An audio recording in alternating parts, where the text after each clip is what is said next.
weli nin dherge miyaa aragteen oo yidhahda anigu adduun waan ka dhergay kuwa ugu bilyaneersane laleeyahay balaayiin bay haystaan haddaba wuxuu isagu cuno iyo wuxuu 50 sannadood oo 50 facoo isaga ka dambeeya wuxuu ay cunaan u hayaa wamaca daalika iyagaa u warwar badanoo habeen iyo maalinba shaqaynaya aadanaha dunida ku nooli siduu u kala xoolo badan yihi u kala warwar badan yihi fuqaradu waxay is idhaahdaan aqniyadu way seexatay may seexan ma gamaanba siduu project ugu jiro isaga kaa faqiirsan waayo qof kasta oo bini aadami mashruucuu wado mashruuciisaa ka weyn hantidiisa bini aadamku waa caynka ka kun haystaa $1 haystaa mashruuc 10 kun uu ku jira ka 10 kun haystaa mashruuc 100 kun buu wadwadaa ka 1 milyan haystaa mashruuc 100 milyan idan qof bini aadama wixiisu wax ku wada waa yaryihiin ولذلك siday u kala hanti badantay u kala baahi badantay haadanaha dunida ku nool ambiyadu si ay wax u saxdo waxay wadaagayeen inay aakhiro ka doorbidaan adduunka dadka lumay waxa lagu lahaa bal tu'thiruuna alxayaata addunya waalaakhiratu khayrun wa abqa wamaa cinda allahi khayrun wa abqa adduunku wax yar oo daciifa inuu yahay bay dadka u sawirayeen waxaad joogaysaa inay maalmatay maalmahana inaad imtixaamantoo lagu imtixaamayo imtixaankaasi ama xoolaha lagu imtixaamo ama faqriga lagu imtixaamayo ima sabr wa ima shukr maalmahana inaad imtixaad ku jirto aanad nasanaynin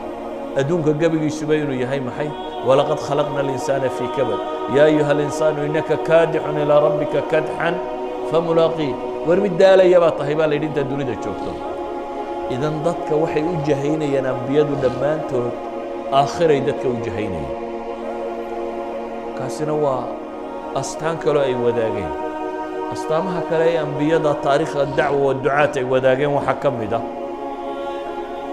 dikrullah ayaa ahaa zaadka dhibta ah zaadka sahayda ay dadku haystaan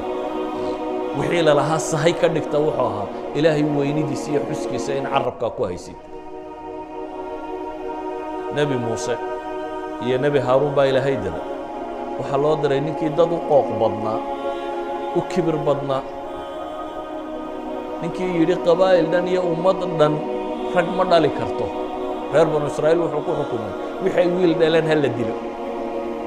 dumarkuna haynoo shaqeeyaane ha la dilay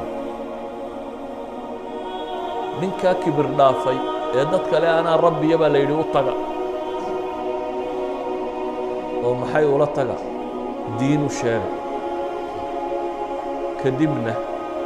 ilaahay wuxuu yidhi idhab anta wa akhuuka biaayaati nebi muuse waa adiga iyo walaalkaaba taga waa idin diray rusul baatiin aayaadkayga ku tago oo ula taga fircoon fircoon waa nin kibray ee maxay haystaan waa maxay zaadkooda rasmigii ilaahay wuxuu ku yidhi walaa taniya fii dikri aniga xuskayguna ha ka daalina inaad aniga ay xustaan oo igu xidhnaataan khalaas oo ninkii rabbi haystaa ma adduunkanu u baahan yahay hadduu rabbi kula jiro yaa kaa soo hor jeeda markaa makhluuqaadku maxay yihiin ilaahay nebi muuse iyo nebi haaruun wuxuu ku yidhi walaa taniya fii dikri idhabaa ilaa fircawna innahu طaغى فقولا له قولا لينا لعله يتذكر ويخشى aniga xuskaygana ha ka daalina qabta fircoonkaasi baa ilaahay yidhi xaggiisa taga weliba waa mid qooqay baa ilaahay yidhi oo kibray nabiyullaahi moxamed calayhi salaatu wasalaam qur-aankii ugu horreeye ku soo degay qadiyat alcilmi buu ka warramayay iyo ilaahay inuu kariim yahay اقرأ باسم ربك الذي خلق خلق الإنسان من علق اقرأ وربك الأكرم الذي علم بالقلم علم الإنسان ما لم يعلم وتلمامسا يا ابن آدم horumarkiisa akhriya adduunba wuxuu ku salaysan yahay aqoonta aayaadkii ku xigay aayaadkaasee nebi maxamed ku soo dega waa aayaadkii lagu diray yaa ayuha almudassiru qum faandir warabbaka fakabir baa lagu yidhi kac oo dig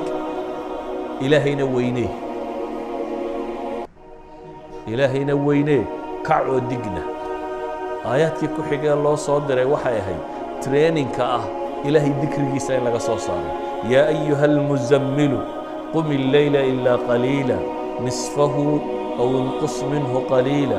aw zid calayhi warattil ilqur'aana tartiila inaa sanulqi calayka qawla haqiila ina naashi'ata alleyli hiya ashaddu waط'an waaqwamu qiila warka istuuduubayow baa ilaahay yidhi markii hore waxaa yidhi kaysdadayow kacoo dig markana waxaa la yidhi kaystuuduubayow kac habeenkii intiisa badan